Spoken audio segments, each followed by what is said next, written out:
بسم اللہ الرحمن الرحیم۔ السلام علیکم ناظرین۔ آخرکار عمران ریاض صاحب نے یہ جواب دے ہی دیا کہ وہ تحریک لبیک کی مخالفت کیوں کرتے ہیں، ان پر الزامات کیوں لگاتے ہیں، لیکن ان کے پاس جواب نہیں تھا۔ انہوں نے اپنی حاضر دماغی سے کام لیتے ہوئے ایک کمزور سا سٹیٹمنٹ دیا ہے، لیکن ان کے جواب سے ظاہر ہو رہا تھا کہ ان کو بھی محسوس ہو گیا کہ وہ غلط کر رہے ہیں۔ بلا وجہ کسی بھی پولیٹیکل تنظیم پر وہ اس طرح الزام جو لگا رہے ہیں اور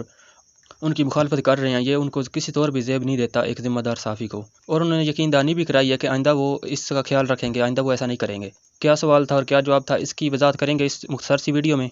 آپ سے یہ گزارش ہے کہ ویڈیو آخر تک ضرور دیکھیں اور اس کے بعد کمنٹ سیکشن میں اپنی رائے کا اظہار کریں۔ اس چینل پر ہم نے 4 ویڈیوز بنا کر ان میں عمران ریاض صاحب سے صرف سوالات ہی پوچھے ہیں کہ آپ کا دورہ معیار کیوں ہے تحریک لبیک کے بارے میں، اور آپ الزامات کیوں لگا رہے ہیں۔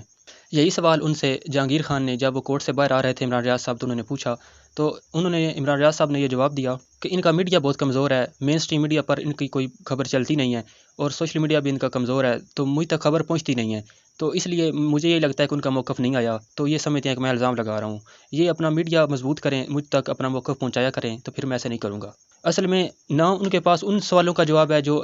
اس چینل پر 4 ویڈیوز میں پہلے ہم پوچھ چکے ہیں، اور نہ ہی اس سوال کا جواب تھا۔ یہ تو اچانک ہی سوال ان کے سامنے آ گیا، تو انہوں نے اپنی حاضر دماغی کا فائدہ اٹھاتے ہوئے یہ اس طرح کا کمزور سا جواب دے دیا ہے جس کی کوئی حقیقت نہیں ہے۔ سارے صحافی اپنے پروگرامز میں یہ کہہ چکے ہیں کہ تحریک لبیک کی سوشل میڈیا پاور بہت زیادہ ہے، یہ بہت منظم لوگ ہیں، بلکہ ایک صحافی تو یہ کہہ رہا تھا کہ 20 منٹ میں ملک بند کرنا یہ تحریک لبیک کا انہیں کا ریکارڈ ہے، اور یہ اس وجہ سے ہے کہ یہ ایک میسج ٹائپ کرتے ہیں اور صرف 100 گروپوں میں یہ سینڈ کر دیں، واٹس ایپ کے 100 گروپوں میں، تو اس وقت یہ سارے لوگ باہر نکل آتے ہیں۔ اتنی پاور ہے تحریک لبیک کی۔ اور ٹویٹر پر یہ جو بھی ٹرینڈ چلاتے ہیں وہ ملینز میں جاتا ہے، 2 ملین تک یہ ٹرینڈ جاتا ہے۔ ٹویٹر پر تو آپ بہت ایکٹیو ہیں عمران ریاض صاحب، وہاں پر تو آپ کو نظر آ رہا تھا یہ امیر محترم کو رہا کریں، یہ آپ کو نظر آ رہا تھا، اس پر بھی آپ نے بات نہیں کی۔ وہاں تو یہ سوشل میڈیا کی ان کی پاور کمزور نہیں تھی، 2 ملین تک جانا یہ ایک مضبوط اور منظم جماعت کی نشانی ہے۔ سوشل میڈیا پر بھی اور گراؤنڈ پر بھی بہت زیادہ ان کی پاور ہے۔ ابھی باولپور میں ان کا جلسہ ہوا ہے، شاندار جلسہ تھا۔ اس کے علاوہ وزیر آباد میں، سنبڑیال میں، جتنے انہوں نے جلسے کیے ہیں،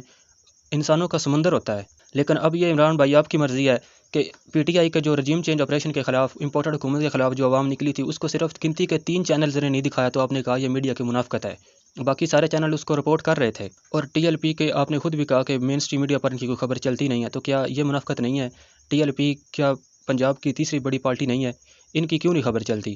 اس کا میں نے جواب تو دیا ہے اس ویڈیو میں، شاید یہی وجہ ہو، یا پھر اگر آپ کے ذہن میں کوئی اور وجہ ہے تو آپ بتا دیں۔ نون لیگ سے بھی بڑے جلسے ہوتے ہیں ٹی ایل پی کے، لیکن ان کو کوریج نہیں ملتی۔ اور عمران ریاض صاحب نے جو سوال کا جواب دیا ہے کہ ان کا میڈیا کمزور ہے، اسی سوال کا جواب انہوں نے اپنے دوسرے ولاگ میں دے دیا ہے، اپنے سوال کا خود ہی جواب دیا ہے۔ انہوں نے کہا کہ عمران خان کو آئی ایم ایف کے پاس جانے سے پہلے ہی دوست ممالک نے کچھ قرضہ دے دیا تھا، رقم دے دی تھی، لیکن موجودہ جو امپورٹڈ حکومت ہے اس کو سعودی عرب اور یو اے ای قرضہ نہیں دے رہے، وہ کہہ رہے ہیں پہلے آئی ایم ایف سے آپ قرض لیں، کیونکہ ان کو بھی اس شریف خاندان پر یقین نہیں ہے، کیونکہ یہ یہاں پر بھی غیر قانونی کام کرتے ہیں، کرپشن کے کیسز ہیں ان پر، اور یہ سعودی عرب میں بھی اس طرح کے کام کرتے ہیں۔ اس میں انہوں نے وہ مثال دی اپنے صبح والے ولاگ میں، اسرائیل سے انہوں نے سعودی عرب میں سکریپ منگوایا تھا، غیر قانونی تھا، جو کہ وہاں پر بھی یہ غیر قانونی کام کرتے ہیں، اس لیے وہ ان پر یقین نہیں کرتے۔ سوشل میڈیا کا دور ہے تو بات کہاں سے کہاں نکل جاتی ہے، اس لیے ان کو بھی سارا پتہ ہے کہ یہ کس طرح کے لوگ ہیں۔ جناب یہی بات ہم کر رہے ہیں کہ سوشل میڈیا کا دور ہے، اب تو لوگ جو الیکٹرانک میڈیا پر جو پروگرام ہوتے ہیں ان کو بھی سوشل میڈیا پلیٹ فارمز پر دیکھتے ہیں، کوئی یوٹیوب پر دیکھ رہا ہوتا ہے، کوئی فیس بک پر، وہاں ڈائریکٹ تو لائیو پروگرام بہت کم لوگ دیکھتے ہیں، تو لوگ مین سٹریم میڈیا سے زیادہ سوشل میڈیا پر انحصار کر رہے ہیں، اور سوشل میڈیا کی پاور تحریک لبیک کی آپ دیکھ ہی چکے ہیں۔ ایون کہ جہانگیر خان جو تحریک لبیک پر ویڈیو بناتے ہیں ان کے ویوز ڈبل ہوتے ہیں ان ویڈیو سے جو یہ دوسرے ٹاپکس پر بناتے ہیں۔ اس سے بھی معلوم ہوا کہ ناظرین بھی بہت زیادہ ہیں، ان کے ویوز بھی بہت زیادہ ملتے ہیں۔ تو گراؤنڈ ریالٹی پر بھی اور سوشل میڈیا پر بھی بہت مضبوط جماعت ہے تحریک لبیک پاکستان۔ آپ نے کہا کہ یہ کمزور ہے، بالکل غیر حقیقی جواب تھا آپ کا۔ تو سوشل میڈیا کے دور کے ذریعے سے سعودی عرب اور یو اے ای والوں کو پتہ چل جاتا ہے کہ شریف خاندان کیا کر رہا ہے، غیر قانونی کرپشن کر رہا ہے،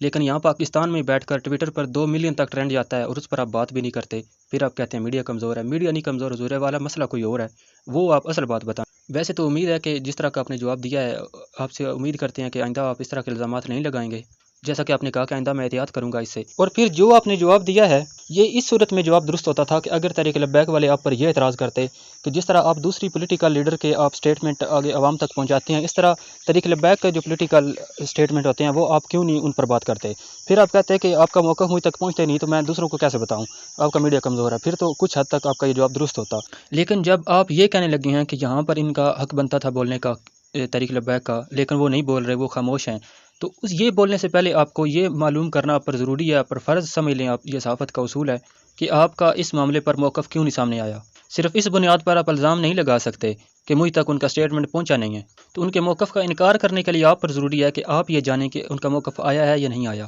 ان کی سوشل میڈیا پاور کا اندازہ آپ اس سے بھی لگا لیں کہ آپ نے جتنے بھی پول کروائے ہیں ٹویٹر پر، اس میں سیکنڈ پوزیشن ہمیشہ تحریک لبیک کی ہوتی ہے۔ پہلی چونکہ پی ٹی آئی کی ہوتی ہے، آپ کے پی ٹی آئی کے فالوور زیادہ ہیں، دوسری ہمیشہ تحریک لبیک کی ہوتی ہے۔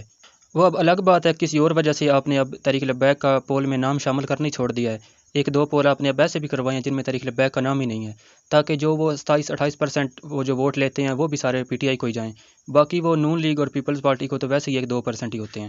تو پی ٹی آئی کی پرسنٹیج کم ہوتی دیکھ کر آپ کو گھبراہٹ ہونے لگتی ہے، حالانکہ خان صاحب نے کتنی بار منع کیا کہ گھبرانا نہیں ہے۔ اور آخر میں عمران ریاض صاحب کے ولاگ سے ایک اور سوال ہماری طرف سے ان سوالات میں ایڈ کر لیں جو ہم پہلی 4 ویڈیوز میں پوچھ چکے ہیں۔ چچو عمران نے کہا ہے کہ عمران خان صاحب کا کہنا ہے پی ٹی آئی نے کسی کے لانگ مارچ کو نہیں روکا، جتنے بھی پولیٹیکل مارچز ہوئے ہیں ہم نے ان کو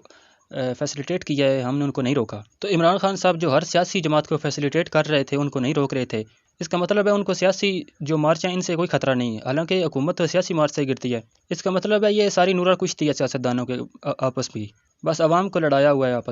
آپس میں معاملات طے کر لیتے ہیں اور باری باری آ کر حکومت کرتے ہیں۔ دوسرا میرا یہ سوال ہے کہ پھر مذہبی مارچ کو کیوں روکا تھا، حالانکہ وہ تو خود کو عاشق رسول کہتے ہیں اور کہتے ہیں میں نے اسلام و فوبیا پر بڑی بات کی ہے، میں بڑا عاشق رسول ہوں۔ تو سارا ظلم کی انتہا انہوں نے ایک مذہبی جماعت کے لانگ مارچ پر کر دی جو ناموس رسالت کے لیے تھا، جو صرف اس لیے آئے تھے، کہہ رہے تھے کہ خان صاحب جو ہمارے ساتھ وعدہ کیا وہ پورا کرو۔ تو خان صاحب کا زبان حال سے یہ کہنا تھا تمہیں کس نے کہا میں وعدے پورے کرتا ہوں یا میں عاشق رسول ہوں، میں تو صرف اسلامک ٹچ دیتا ہوں، اگر میں واقعی ذہنی طور پر مذہبی ہوتا تو میں آپ کے احتجاج سے پہلی سفیر کو نکال دیتا۔ تو یہ ہماری بدقسمتی ہے پاکستانی قوم پر، یہ اللہ کے عذاب سے کم نہیں ہے کہ ایسے لوگ مسلط ہو گئے ہیں جن کے قول اور فعل میں اتنا تضاد ہے، جو خود کو عاشق رسول بھی کہتے ہیں اور ریاست مدینہ کی باتیں بھی کرتے ہیں، لیکن ناموس رسالت مارچ پر بدترین شیلنگ اور ظلم کی انتہا کرتے ہیں۔ 45 سے زائد لوگ شہید کرنے ہوتے ہیں انہوں نے، اتنا قول اور فعل میں ان کے تضاد ہے۔ اور عمران ریاض صاحب کہتے ہیں کہ ان کا میڈیا کمزور ہے، مجھ تک بات پہنچتی نہیں ہے، تو وہ جو 45 شہید ہوئے تھے ان کی بات بھی نہیں پہنچی، وہ تصویریں نہیں آپ تک پہنچی، ان کی آپ نے کب مذمت کی تھی؟ آپ تو اس کو جسٹیفائی کر رہے تھے کہ یہ لوگ ریاست سے ٹکرا رہے تھے، یہ ریاست کی ریٹ کو چیلنج کر رہے تھے، یہ کر رہے تھے۔ آج اگر آپ پر چاند شیل چل چکے ہیں تو وہ ابھی تک آپ کا رونا دھونا ہی نہیں ختم ہو رہا۔